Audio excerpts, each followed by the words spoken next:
The Green Machine Marching Band from Mississippi State, also an HBCU, is receiving a lot of backlash because they have accepted an invitation from Donald Trump to attend his inauguration, as he will become the 47th president again on January 20th, which is also Martin Luther King Day. So a lot of people are like, how in the world are you guys going to do something like that when you know the history of Trump, right? He's been accused of being a racist and very anti-black people. Of course, we know that the Supreme Court got rid of affirmative action, which a lot of people thought benefited black people, and it doesn't. It actually benefits white people.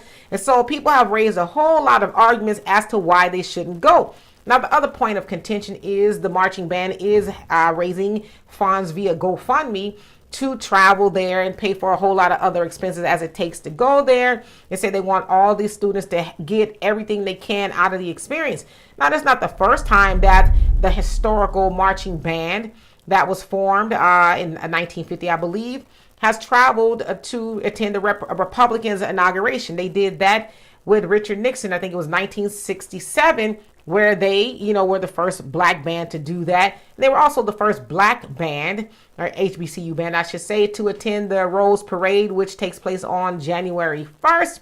And so there's a lot of history there. And so they said this via their president, Dr. Jerry. He says, this is not just a moment of pride for our university, but the entire state of Mississippi. It's an opportunity to showcase our legacy, celebrate our culture, and invest in the future leaders of our community. This participation allows students to engage in a peaceful transition of power and gain global exposure while celebrating the university's 75th anniversary.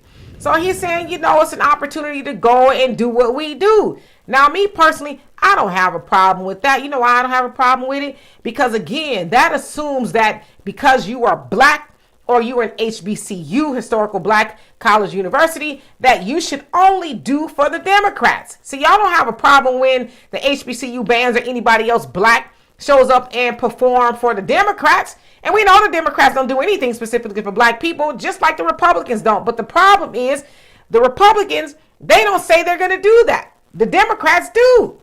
They lie to black people all the time and deliver absolutely nothing. So I want y'all to be just as mad when the HBCUs show up to the Democrat functions as you are to the Republicans. Because if you're saying that Trump is adverse to black people, the Republicans are adverse to black people, well, can't you make the same argument for the Democrats? I think you can. Now, to this date, they have raised about $175,000. They're looking to get like $340,000, $350,000 or something like that.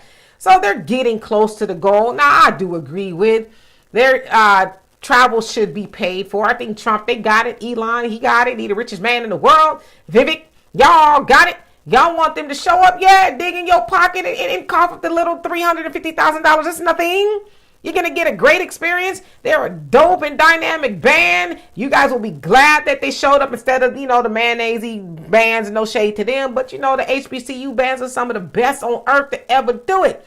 They're worth $350,000 and more. So, yes, I do believe that Trump and them should pay for them to go. But as far as y'all talking about, so Martin Luther King Day, Martin Luther King was going to Washington to get a check before he was taken out of here. Instead of y'all talking about the day that this government gave him, talk about the check that he was going to get from the government. So anyway, y'all tell me what you think of that. And for more insightful commentary, please subscribe to this channel and my channel, the Demetra